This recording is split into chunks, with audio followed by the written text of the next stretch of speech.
There's a Chinese story that's roughly 2,000 years old. A man lives near the frontier. One day, his horse runs away. His neighbors come to console him. "What terrible luck," they say. The old man looks at them. "Maybe," he says. "Maybe not." A week later, the horse comes back, and it brings 12 wild horses with it. "What incredible luck," the neighbors say. "Maybe," says the old man. "Maybe not." His son tries to tame one of the wild horses. Falls, breaks his leg. "Such bad luck." "Maybe." Then the army comes through, conscripting every young man for a war. Most of them will die. The son stays home. Broken leg. "Such good luck." "Maybe." And the story ends there. No resolution. No moral delivered by a wise narrator. Just an old man, a horse, and a series of neighbors who kept being wrong. You've probably heard this story before. In a self-help book, at a meditation retreat, from someone who'd just been through something difficult and needed it to mean something. And it does mean something. That's the strange part. We've been running versions of this experiment in psychology labs for 70 years, and the data is not what anyone expected. The neighbors, it turns out, weren't being stupid. They were being human. Precisely, mechanically, predictably human. And the old man was doing something that might not actually be possible. In 1974, Daniel Kahneman and Amos Tversky published a paper in Science magazine. They had spent years studying how people make judgments under uncertainty. The conclusion was not flattering. Your brain, it turns out, does not evaluate situations. It evaluates outcomes. Fast, automatically, before you've thought about it at all. They called this System 1, the automatic response, the thing that fires before you've had a chance to decide whether to fire it. When the horse ran away, the neighbors said, "Bad," immediately. No deliberation. One horse, gone. Bad. This is not a character flaw. This is the system working exactly as designed. For most of human history, a horse leaving was just bad. There was no second chapter. The old man's problem, or possibly his gift, is that he somehow knows there's always a second chapter. Most people don't. And there's a reason for that. In the late 1990s, a psychologist named Timothy Wilson at the University of Virginia began studying what he called affective forecasting. That's the scientific term for predicting how you're going to feel about something. His finding? We're not good at it. Not occasionally wrong.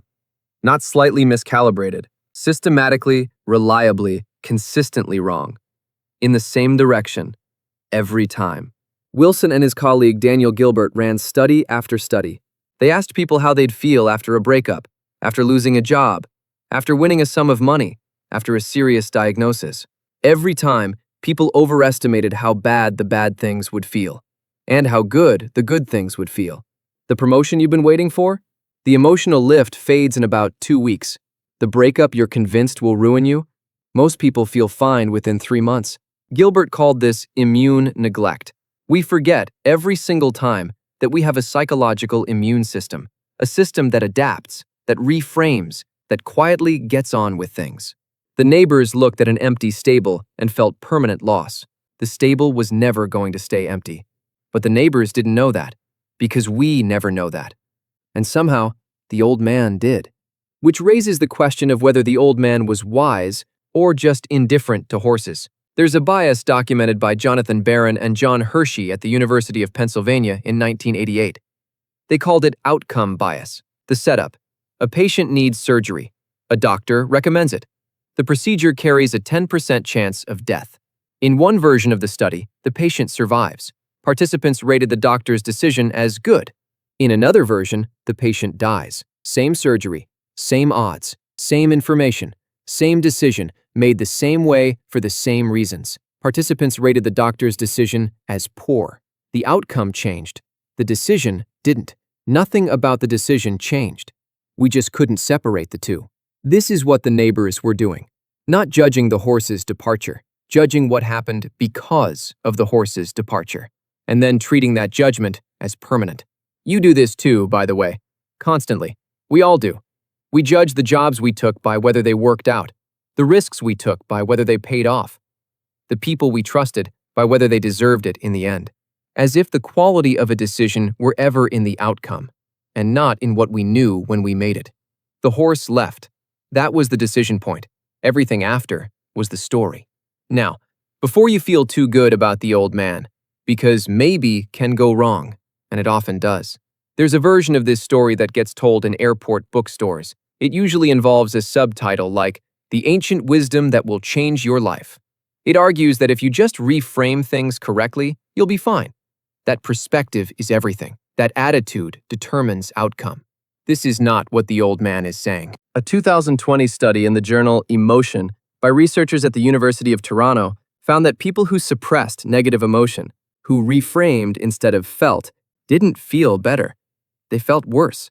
The suppression added a second layer of suffering on top of the first. The old man doesn't say, "Look on the bright side." He doesn't say, "Everything happens for a reason." He doesn't say, "It will be fine." He says, "Maybe." That's not optimism. It's not reframing. It's something considerably more uncomfortable. It's sitting with not knowing. In 2005, a psychologist named Michel Dugas at Concordia University published the results of over a decade of research on what he called intolerance of uncertainty. The finding? The inability to tolerate not knowing is one of the strongest predictors of anxiety, depression, and chronic worry that psychologists have ever measured. Not the uncertainty itself, the intolerance of it. The neighbors couldn't tolerate the open question of the horse. They needed a verdict, good or bad, filed and closed. The old man could sit with the open question indefinitely, not because he didn't care, because he understood, at some level, that the verdict wasn't available yet. Dugas called this uncertainty tolerance, the ability to let a situation stay unresolved without it consuming you. Research suggests it's one of the rarest psychological skills humans have. There are no courses on it, no apps, no morning routines, just an old man near a fence, watching his neighbors exhaust themselves with conclusions. But here's where it gets complicated, because tolerating uncertainty is not the same as not feeling things. In the early 1990s, Richard Tedeschi and Lawrence Calhoun at the University of North Carolina began studying survivors of serious trauma. Accidents, illness, loss, violence. Some of them were destroyed by what happened. That part wasn't surprising, but some of them came out different in ways they wouldn't trade. Closer relationships, clearer priorities, a completely different relationship with what actually matters. Tedeschi and Calhoun called this post-traumatic growth, and here's what the data showed. The people who grew were not the ones who reframed, not the ones who looked for the silver lining. They were the ones who fully engaged with how bad it was, who sat in the wreckage for a while, and then found meaning anyway. The old man doesn't dismiss the broken leg. He doesn't pretend the horse didn't leave. He just refuses to write the ending while the story is still happening, which is, it turns out, much harder than optimism, and much harder than despair. Both of those at least give you something to do. Here's the actual finding, put simply. Your brain is a prediction machine. It evolved to categorize fast, threat or safe, gain or loss, good or bad. That system is why you're alive. It is not optimized for situations where the same event is good, then bad, then catastrophic, then life-saving, depending entirely on when you look. The horse leaving is bad for this week's transportation, good for next month's herd, irrelevant by winter. A disaster for the son's leg, a blessing during the war. Your brain wants one answer. Reality has 5. And reality doesn't care which one your brain picked. The old man understood this somehow 2,000 years ago, without access to a psychology lab or a peer-reviewed journal. He just watched enough horses leave and come back that he stopped pretending he knew which part he was in. There's a phrase people say when they tell this story. Everything happens for a reason. That's not what the old man is saying. That's a different claim entirely. The claim that there's a plan, that suffering has a purpose built into it, that the horse was always going to come back. The old man isn't claiming that. He's claiming something smaller, something more honest. I don't know yet. Everything happens for a reason is comfortable. It closes the file. It gives the event a meaning and moves on. Maybe keeps the file open. Keeps watching. Doesn't assign meaning until there's enough information to justify it. One of these produces peace. The other produces accuracy. They are not the same thing, and we keep confusing them. The neighbors, to be fair, were not wrong about the horse. The horse leaving was bad. For that day, for that week, for that month, for most reasonable definitions of bad that apply to a horse leaving, it was bad. Statistically, most of the time when something bad happens, it's just bad. The second chapter doesn't arrive. The horse doesn't come back. The old man's position has a cost. It costs presence. It costs the full weight of joy when the horse returns and the full weight of grief when it leaves. He's always waiting for the next chapter. Kahneman called the slow, deliberate, uncertain kind of thinking effortful, because it genuinely is. Keeping the verdict open requires constant, active resistance to a brain that really, really wants to close it. So the real question isn't whether the old man was right. It's whether you want to live like him. Not in theory, not when things are calm. On the day the horse leaves, in the moment the leg breaks, when you need an answer and one isn't available. Do you want to feel what's happening? Or do you want to know what it means? Because most of the time, you can only pick one. The parable is 2,000 years old. The psychology is 70 years old. And they're pointing at exactly the same thing. We are not good at not knowing. We never have been. The neighbors weren't a failure of intelligence. They were the default setting. The old man was the exception. He is still the exception. The horse left. That part is real.